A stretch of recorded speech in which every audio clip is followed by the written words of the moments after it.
Assalamualaikum warahmatullahi wabarakatuh. Pada teman-teman semua, dimanapun kalian berada, semoga kalian selalu dalam lindungan Allah Subhanahu wa Ta'ala dan selalu diberikan kesehatan dan kemudahan dalam menjalani kehidupan. Perkenalkan, nama saya Inayatullah Hanifah. Pada kesempatan kali ini saya akan menjelaskan sedikit tentang jenis dan karakteristik media pembelajaran PAI. Nah, di sini untuk jenis-jenis media pembelajaran itu ada 4. Yang pertama yaitu media visual, media audio visual, dan multimedia. Langsung saja, untuk media visual itu dibagi menjadi 2 kelompok. Yang pertama yaitu bersifat non-project. Di sini isinya itu mencakup gambar, tabel, grafik, poster, dan kartun. Untuk media yang bersifat project yaitu ada kamera dokumen, OHP, slide projector, dan gambar digital. Nah, di sini itu pasti ada kelebihan dan kekurangan. Untuk kelebihannya yaitu yang pertama bersifat repeatable atau dapat dibaca berkali-kali dengan caranya menyimpan dokumen yang kita inginkan.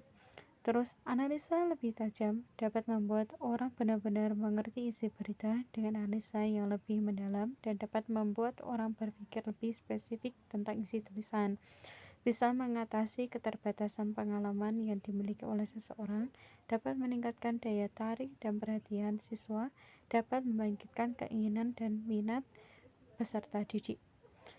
Selanjutnya yaitu tentang kekurangan. Yang pertama yaitu lambat dan kurang praktis. Tidak ada audio. Jadi di sini hanya bersifat gambar seperti itu ya. Nah, visual ini bersifat terbatas karena hanya memberikan gambar sebagai perwakilan isi berita. Biayanya pun cukup mahal. Selanjutnya yaitu tentang media audio. Media audio itu media berupa suara seperti itu ya. Nah, proses pembelajarannya pun hanya melibatkan indera pendengaran peserta didik. Contohnya itu ada audio tape, compact disc, MP3, dan MP4. Kalau dalam ini elektronik digital seperti ini itu ada record gitu. Nah, di sini pun juga ada kelebihan dan kekurangannya. Untuk kelebihannya yaitu yang pertama harga murah dan variasi program lebih banyak daripada TV, contohnya radio. Terus sifatnya mudah untuk dipindahkan, dapat melatih siswa atau peserta didik untuk mengembangkan daya imajinasi yang abstrak. Jadi kita hanya mendengarkan, kita bisa mengira-ngira itu tentang apa toh gitu. Terus dapat memicu rasa ingin tahu peserta didik tentang sesuatu sehingga dapat menggali kreativitas peserta didik.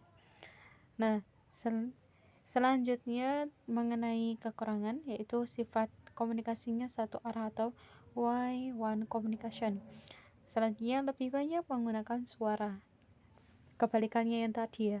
Kalau tadi berupa gambar, kalau ini berupa suara. Nah, terus ini dapat melayani secara baik untuk orang-orang yang sudah mampu berpikir abstrak. Jika digunakan untuk penyajian materi melalui audio, ini dapat menimbulkan verbalisme pendengar. Maksudnya untuk mengajarkan pendidikan kepada peserta didik untuk banyak menghafalkan. Media audio ini juga program siaran radio biasanya dilaksanakan pada tempat yang terpusat seperti itu. Selanjutnya yaitu mengenai media audiovisual. Media audiovisual merupakan media yang dapat menyampaikan informasi berupa suara yang dapat didengar dan gambar untuk dilihat. Ini gabungan dari jenis-jenis yang 1-2 nggih. Nah, contoh-contohnya atau macam-macamnya itu ada televisi, video kastel, film bersuara, media berbasis komputer. Untuk kekurangannya dan kelebihannya yaitu dapat menunjukkan kembali gerakan tertentu. Contohnya video olahraga. Nanti kita bisa putar ulang-ulang. Nah, di sini kan program pendek yang memperhatikan interaksi orang-orang. Nah, selanjutnya hasil lebih mudah untuk dimengerti dan dipahami, dapat menumbuhkan motivasi belajar peserta didik, informasi yang dapat disajikan secara serentak pada waktu yang sama. Untuk kekurangannya itu cenderung menggunakan model komunikasi satu arah, itu sama kayak di atas, yang audio. Terus perubahan yang pesat dan teknologi menyebabkan keterbatasan sistem video menjadi masalah yang berkelanjutan. Jumlah huruf pada grafis untuk video terbatas, tidak dapat digunakan di mana saja dan kapan saja karena biasanya media ini hanya digunakan cenderung tetap di tempat. Maksudnya nggak bisa dipindah-pindah kayak komputer, televisi. Masa iya kita mau bawa komputer harus bawa CPU, bawa peralatan yang lainnya. Terus biayanya juga relatif mahal ya. Selanjutnya jenis media pembelajaran yang keempat yaitu multimedia. Multimedia merupakan penggabungan antara penggunaan teks, gambar, animasi, foto, video, dan suara untuk menyajikan suatu informasi. Di sini pun juga memiliki kelebihan dan kekurangan. Untuk kelebihannya yaitu sistem pembelajaran lebih inovatif dan interaktif, dapat menggabungkan antara teks, gambar, dan lain sebagainya.